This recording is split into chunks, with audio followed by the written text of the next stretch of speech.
Heidi from the Minimalist Homeschool. So I was sitting here working on just some updates and things that we're working on getting put together, and I figured I would reach out. It's summertime, and I know a lot of parents are thinking about starting homeschooling, or maybe you just recently started, you're not sure if you're going to keep doing it, whatever. So I wanted to share a little bit about what the Minimalist Homeschool is. We are a family. We have 4 kids, ages 13 to 5 months old, and we started homeschooling our oldest.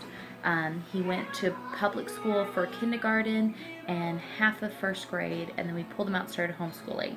Um, we are we've really tried every method, everything that's out there, and just could not find something that worked well for us, that wasn't overwhelming, that the kids enjoyed, that I could keep up with. We also run our own family business, so it's just a lot of pieces in a lot of different directions.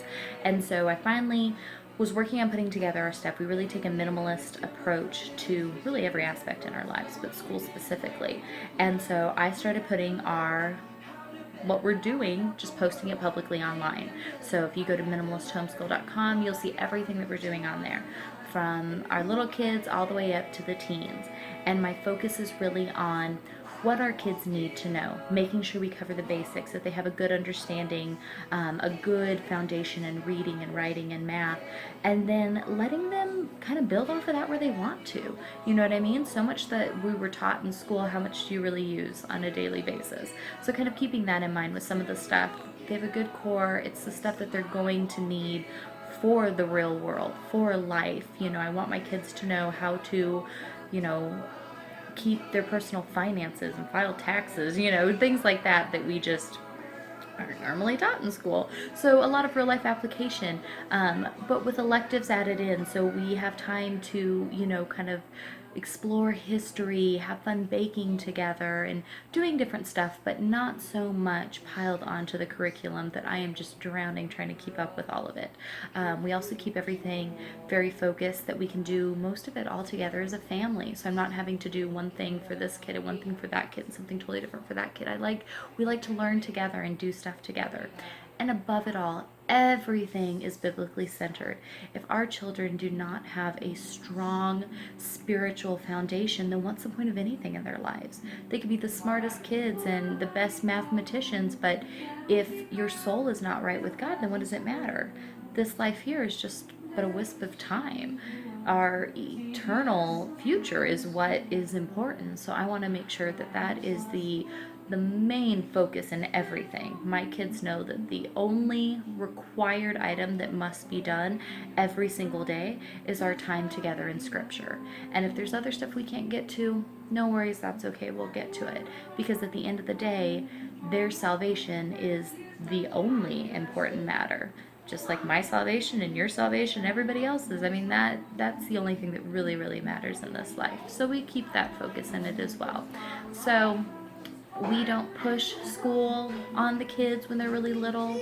I recommend to everyone, even if your kids are older now, you must read Better Late Than Early by Dr. Raymond and Dorothy Moore. It is fantastic. It really gives such a good understanding. When our kids are little, we just want them to love the process of learning. I don't want to cram them with so many workbooks and stuff that they just get stressed out and don't want anything to do with it. They will learn to read if they're 5 or 10. It doesn't matter. They'll get there. We really let them go at their own pace, and so I really do encourage that. And you'll see a lot of that when you come. You might look at it and think, oh, well, the little kids, they really don't have to do that much. You're right, they don't. They can do as much or as little as they want to. And really, our kids, until they get about 7 years old, I don't force anything. If they don't want to do anything at all for a week or a month, okay, I don't make them, because we really just want to foster that love of learning. Learning should be something that we do our whole lives, right? We should always be looking to learn and grow. So I really want to foster that where when things come up throughout life, be it you're watching a movie or reading something and you go, hey, what's that? That they just want to dive into researching what that is and really understanding it and getting hands-on with it. So that's really the process that, you know, we try to take and instill in our kids, and we try, my husband and I, to do that ourselves, so that way they, you know, see our example.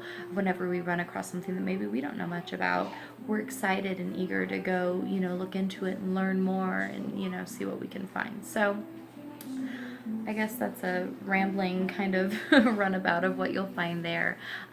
So you can go to the website, minimalisthomeschool.com, and check out and see what we've done on there. Getting ready to kind of update some things and work on getting our stuff on for this next year. It will be set up so that way if you want to do school year round or with the traditional schedule, whatever, you can do that to suit your needs. But it is a full 180-day curriculum that touches everything between Bible, reading, writing, math, and then we also have our electives with history, baking, some kind of crafting, handiwork type project, physical education, and science as well. So all of that's wrapped up in there, something for everything. Really better late than early. If you have, especially if you have little ones, please go check that out. If you're contemplating, you know, starting your little ones out in homeschool or pulling them out of school to homeschool them, I highly, highly recommend that. I mean, if you have kids under the age of 10, I think that's a great book for you. But otherwise, go visit our website, check it out. Write to me, let me know if there's anything that you think of that, you know, you would like to see or whatnot, and then we will be getting that out soon. So a little bit of what the Minimalist Homeschool is, and then once I get the new curriculum posted, I'll do a little run through with how we use it and how we have it, you know, work for us. So maybe that will help, you know, you navigate the site and set up your new school year a little bit better, a little bit easier for everyone involved. So that's it. That's the rundown. Thank you guys so much. Be sure to subscribe to the channel so that you can see more stuff that we have coming up here soon. And if there's anything that we can lift up in prayer for you and your family, please let us know. We'll be happy to do so.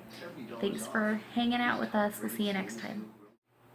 Side note, after I just recorded that, I realized that behind me here, there it is, it looks like I have some kind of like raunchy romance novel or something back here. I promise you, it is not a raunchy romance novel. It's a Proud Taste Scarlet and Maneaver. Sunlight, if you've seen their curriculum before, we used to use Sunlight. And I really do think it is a great program. It was just more than we could handle. But their recommended book list is fantastic. So I still have a ton of the books that we bought off of their book list from when we do it. This was one that we never actually finished, and it's about Eleanor waiting for Henry. This is the bride of Henry II, and the story's kind of neat. We just started it, really a couple chapters, and we read it together as a family, but it's like her in heaven waiting for him and their take on it and stuff. So anyways, point being, this is not a raunchy romance novel, although behind my head it kind of looked like it was. So hopefully many of you didn't just like start to watch this and then stop watching it and now we're like, okay lady, you've got raunchy romance novels in your house, because I don't. So sorry, I just wanted to make sure that I said it isn't that. So regardless, that was it. Go to the website, you'll see all this stuff. Thank you so much for hanging out and hopefully not judging me, thinking I had nasty books in my house.